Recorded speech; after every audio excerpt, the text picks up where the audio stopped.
That is a rowdy group. Anyway, all jokes aside, I really appreciate the honor of coming in to speak with you guys and kind of share a little bit of wisdom with you and, you know, hope you like me at the end. Anyway, honored guests, mistress of ceremonies, ladies and gentlemen. When I was asked to be the speaker for this special occasion, I was surprised because I thought, what can I, an athlete, talk to you about? But I quickly realized that to be a successful business person took the same discipline it took for me to become an All-American and national champion and an Olympian. I believe in the 4D principle. They are drive, dedication, determination, and discipline. To be successful in life, business, or whatever path you have chosen takes great discipline. You must be able to adhere to a set of rules and guidelines, and by doing so, you will be able to develop or improve your skills. You must be dedicated, totally focused. You must have a vision. There has to be a goal and a reachable one. Your drive must be a passionate one. You have to believe in your product and what you are. Let me start by telling you a little story. It's not really a little story, it's a great big story because it actually created who I am today. I was born in a home where my parents taught my siblings and I to be vocal, independent, strong, and understanding to everyone and their needs. We grew up in a very strong spiritual and Christian home. When I began my junior high school years, Jim told me to tell you guys this story. Jim King, Purple Cow. Don't trust him with anything. I was not exposed to many things at home. There were so many limitations placed on me because I was a female. We had home economics in junior high. I'm sure a lot of you remember that.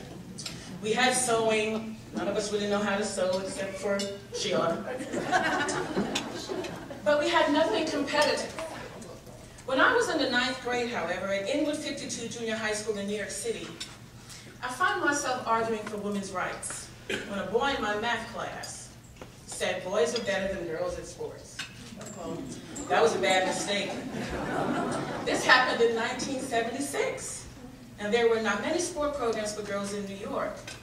So I shot back. Boys just have more opportunities, that's all. He countered with a challenge, and before I knew it, I'd agreed to boys versus girls basketball game in the school gym. What was I thinking?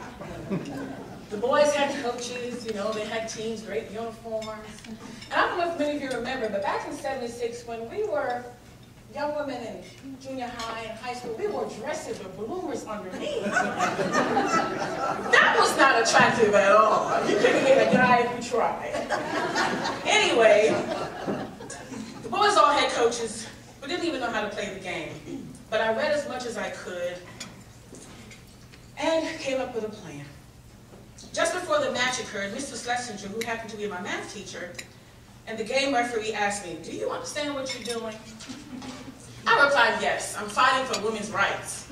And I want people to know that girls can play sports just like boys can. All us girls needed was a chance." He admired my logic and thought process and then asked, "If you lose, are you going to be gracious about it?"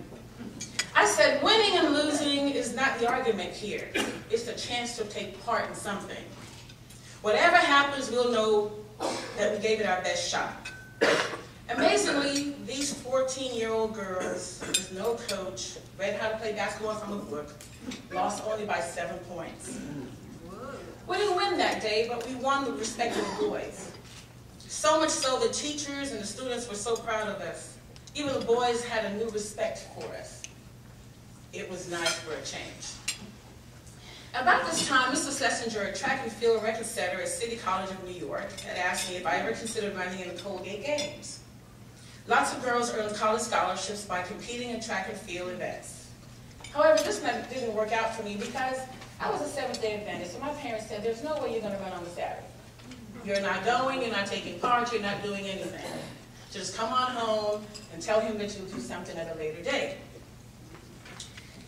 At first, I was disappointed, but it actually worked out because I, at that point, asked if I could run on the boys' track team. The only girl on the boys' track team in her red dress and a pair of bloomers. I was the first girl in the Bronx Manhattan division to run with the boys, and they weren't too happy about it. Basically because of the uniform. No boy wanted to be beaten by a girl in a red dress. Kim Dolan, a white female friend of mine, we decided that we're going to take on this challenge. We were both in junior high together. This was 9th grade, and we're going to race in the first race of the season. We were determined that out of 28 boys, we weren't going to take last. When the race was over, however, I came in 4th, bloomers and all. And Kim came in 12th. We were so excited. From there, my track and field and cross-country career really took off. By the time I entered John F. Kennedy High School, Kim and I were running with a team of girls that were tough competitors at the city championships. By my senior year, these races seemed to always be the same, always ended the same. There were 3 girls, Judy, Moody, Rudell Sargent, and Halcyon McKnight. That was me at the time. But they came up with this moniker called Judy, Rudy, and Tootie. Judy is my nickname. That's what my father gave me. So every time we would run, it was Judy, Rudy, and Tootie. My senior year came around and it was time for the city championships, and I told myself, it'll be Tootie, Judy, and Rudy, because I will not take 3rd this time. I decided I was going to beat Judy, and I trained all year, trained with the boys. By this time, we were wearing shorts and t-shirts. We didn't have singlets, we just had shorts and t-shirts because we had to cover up our booties. This was a lofty goal, but something unexpected happened that gave me the little bit of extra momentum. During the race, around the 2.5-mile mark, I saw Mr. Schlesinger, my junior high school coach, who was so excited. He was out there yelling and screaming, "Come on, Tootie, you can do it!" My mom, who had never been to any cross-country races, track, nothing, was in the corner doing this. "You can win!" She was going crazy. She literally lost her mind. When I saw my mom act stupid, I figured I might as well give her something to cheer about. So I took off running. As I rounded the corner with about 800 meters to go, I saw the finish line ahead. Seeing my mom gave me an extra boost of energy. I picked up speed, I dug deep, and I won by 30 meters. Setting a New York City champion record, I ran the 3.1 miles in 17 minutes and 59 seconds. That was fast back then. Today, Judy and I are best friends. She went to Cornell University, she's now an attorney, and she fights for women's rights. This grounded me for my future. I went on to win a full 4-year scholarship to the University of Kansas, where I earned a graduate degree in psychology and human development and family life. I guess I know how to talk to people. I can't tell you that I understand them, but I do talk. Recently, Kansas University inducted me into a Hall of Legends with Jim Ryan and Billy Mills. That was a great honor for me, and as stated before, the women's long jump was named after me at the Kansas Relays, which I still have the record and is going on 33 years. Wow.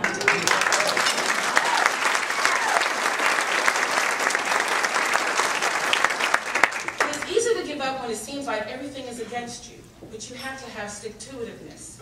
You have to believe in you and what you bring to the table. You have to believe in your product. Set goals, be prepared. My athletic career was amazing. My goal was to become an Olympian. I set my goal from the games from I was in the 6th grade. At age 11, I decided I was going to make it. So I wrote it on a piece of paper and put it on my wall. And every morning I got up, I saw it and I hit it and I said, I'm going to make it. Needless to say, I did. I'm also a medalist. Got a bronze medal on the 4x100 meter relay.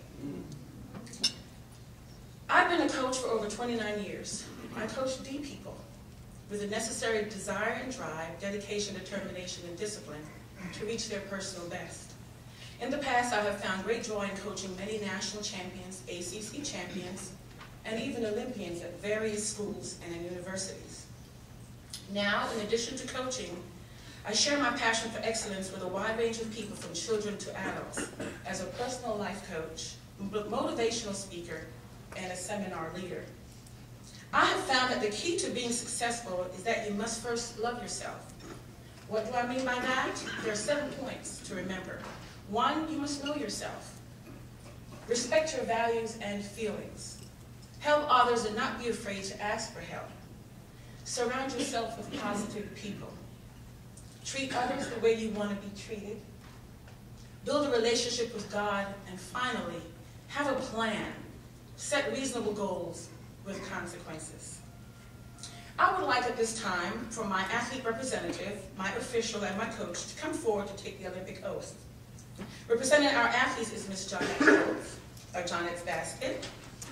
Representing our judges, Mr. Bruce Boyer, Kernersville Chamber of Commerce. And representing our coaches, Mr. Jim King and of the Purple Cow. Please come forward.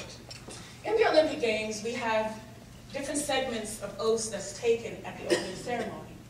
We have an athlete that does the athlete oath for all the athletes, all 2,500 of us. We also have a representative who represents the judges, and we have a person who represents the coaches. Well, since this is all about business, I decided that I would do an athlete who's a business owner, a judge, a business owner, and another owner who can speak on behalf of the owners. So, as I repeat the oath, Jonette, you will go first. In the name of all businesses. In the name of all businesses. In and around the Triad area. In and around the Triad area. We promise that we shall take part in these Olympic Games. We promise we shall take part in these Olympic Games. Respecting and abiding by the rules. Respecting and abiding by the rules. Which govern them. Which govern them. Committing ourselves to businesses. Committing ourselves to businesses. That practice fair play. That practice fair play. Without malice. Without malice. Race. Race. Or creed. Or creed. In the true spirit of camaraderie. In the true spirit of camaraderie. Sportsmanship. Sportsmanship. For the glory of commerce. For the glory of commerce. And our businesses. And our businesses. Repeat after me, Bruce, representing the judges. In the name of all officials. In the name of all officials. I promise that we shall officiate in these businesses. I promise that we shall officiate in these businesses. With complete impartiality. With complete impartiality. Respecting and abiding by the rules. Respecting and abiding by the rules. Which govern them in the true spirit of commerce. Which govern them in the true spirit of commerce. And Jim. In the name of all bosses, managers, and owners, we promise that we shall commit ourselves to ensuring that the spirit of camaraderie and fair play is fully adhered to and upheld in accordance with the fundamental principles of commerce. Yes, I will do that again. Is fully adhered to and upheld in accordance with the fundamental principle of commerce. You need to tell it. We also give a token of appreciation. Whoever does it usually gets a medal, but I'm too cheap to buy medals, so we got nice gift baskets for them. Isn't that beautiful? Ooh.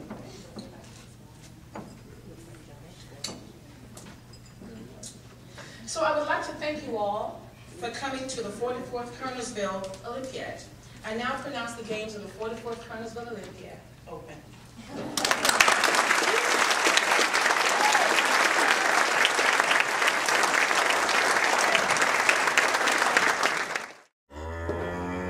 Mm-hmm.